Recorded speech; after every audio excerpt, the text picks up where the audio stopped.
We all chase a version of the dream, don't we? It's that moment when you take an idea, that thing you just can't stop thinking about, and you push it, you shape it, and you actually launch it. It's the ultimate act of creation, really. It reminds me of that Peter Drucker quote, "The best way to predict the future is to create it." And that's exactly why this topic is getting so much attention right now. I mean, it feels like everyone is talking about entrepreneurship. Oh, absolutely. It is not a niche topic anymore. You have corporate execs, venture capitalists, university students, even government officials. They all see the entrepreneur as, well, the key driver of economic growth. We use that term all the time, but what is it really? We tend to think of it as just a fancy word for starting a business, but the materials we're looking at today suggest it's much deeper than that. Historically, you're not wrong. The initial definition was pretty narrow. It was, the efforts of someone who takes on a high level of risk to create a business. But that's just a surface. So our mission today is to go way past that surface level. We're going to try and pin down a complete picture of what entrepreneurship means, a real integrated definition. And we'll explore why it's so important to economies, and then tackle the big ones, the 9 most persistent myths that stop people from even getting started. Okay, so where do we begin? The history. I think so, because the word itself tells a story. It traces back to the 12th century in France, from the word entreprendre. Which means to undertake. Exactly, an undertaker. Historically, the entrepreneur was just the person who organized, managed, and assumed the risk of a business, often a big construction project or something similar. That just sounds like management. Right. And that's the key distinction our sources make. True entrepreneurship has to infuse the business with innovation. Okay, so let's unpack this integrated concept. If it's more than just managing, it has to be a certain kind of mindset, right? What are the essential pieces that have to be there? They're all intertwined, but you can break them down. First, there's this intense drive to seek opportunities. You're not just waiting for them to appear. No, you're hunting for them. Second is a willingness to take risks that go way beyond just, keeping things safe and secure. And third, Sheer tenacity, the follow-through, the determination to push that idea from just a concept all the way to a reality. so the big takeaway for you listening is that it's a collection of feelings. It's a way of thinking and then acting on that thought. It's choosing to see a problem differently. And being alert to what's going on around you, identifying those hidden opportunities, and then creating something new in response. That risk component isn't just about money either, is it? It's your time, it's your career stability, maybe equity you've already built. Absolutely. And that's where the definition really gets powerful. It's not just about one person anymore. This kind of entrepreneurial behavior, it extends to businesses, to industries, even to whole societies. It's a force multiplier. Can we make that more concrete? How does that integrated concept apply outside of, say, a tech startup in Silicon Valley? Well, think about Ray Kroc at McDonald's. He didn't invent the hamburger or the restaurant, Of course not. but he innovated the entire system.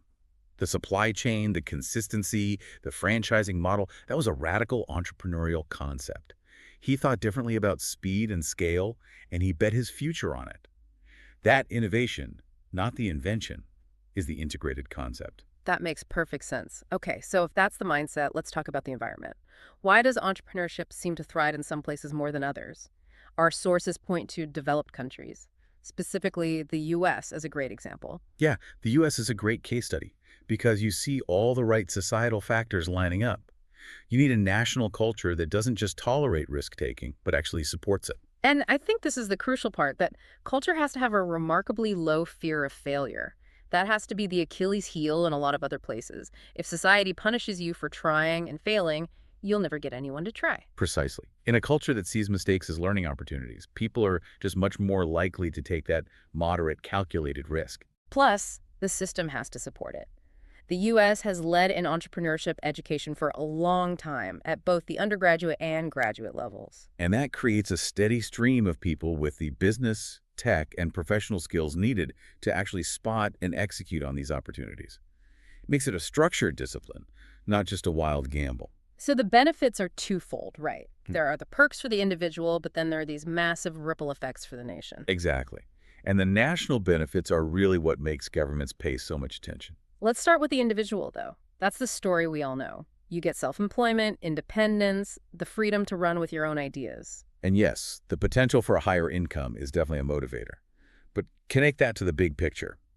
Nationally, entrepreneurship is a primary engine for creating jobs, not just for the founder, but for dozens, hundreds, maybe thousands of others. Which leads to a wider distribution of wealth. And it mobilizes local resources. You get local people with local ideas, using local skills and local savings to build something. It's an incredible vehicle for economic development. It's basically the engine room of the economy.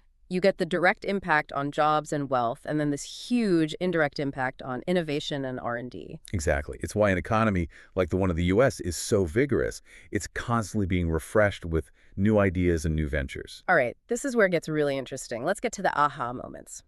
Because this field is so popular but still kind of new as a discipline, a ton of myths have popped up. And these myths are genuine roadblocks. They can stop very capable people from ever taking that first step. Okay, let's tear them down. Myth number one. Entrepreneurs are doers, not thinkers. They're just impulsive action takers. The truth is, while they are definitely doers, they are thinkers first. Mm. The really successful ones are methodical. They plan, they analyze.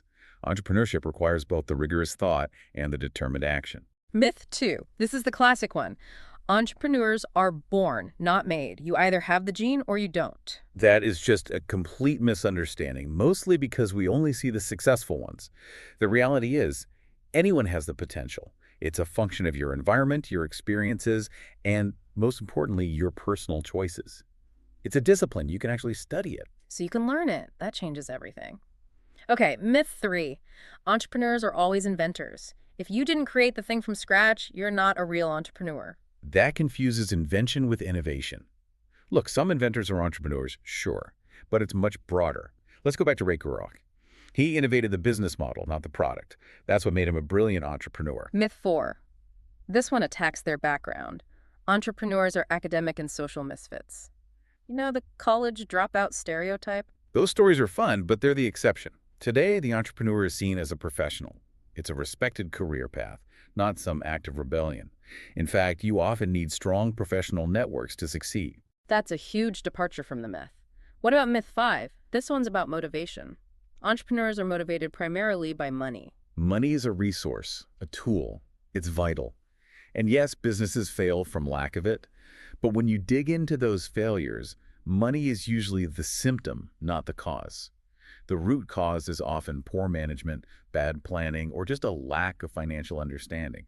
Money is rarely the end goal itself. So if bad management is the real killer, the money problem is just a consequence. That shifts the conversation. It shifts it entirely toward preparation, which brings us right to myth 6. All entrepreneurs need is luck.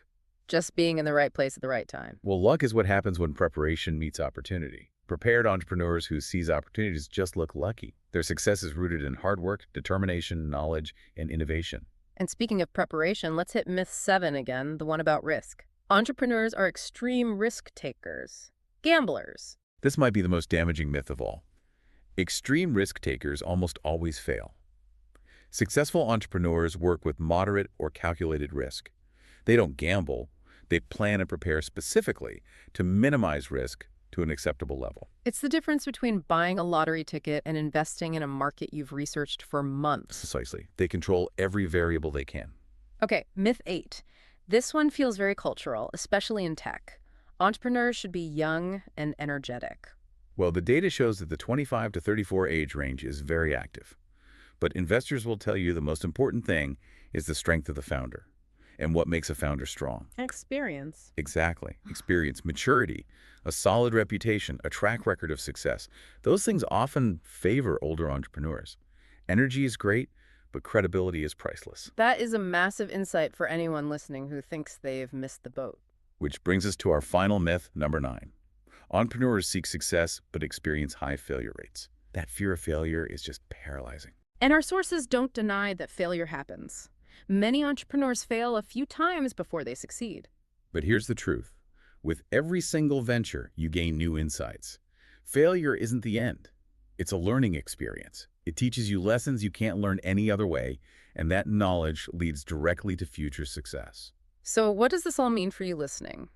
We started with this simple idea of entrepreneurship as just starting a company. And we've hopefully shown that the reality is far more nuanced. The entrepreneur is a thoughtful, prepared, and calculated risk taker. An innovator whose impact goes so far beyond just personal wealth, they're the catalysts for entire economies. They create the future. And since it's a discipline, something you can actually study with patterns and models, it means becoming entrepreneurial is accessible to you.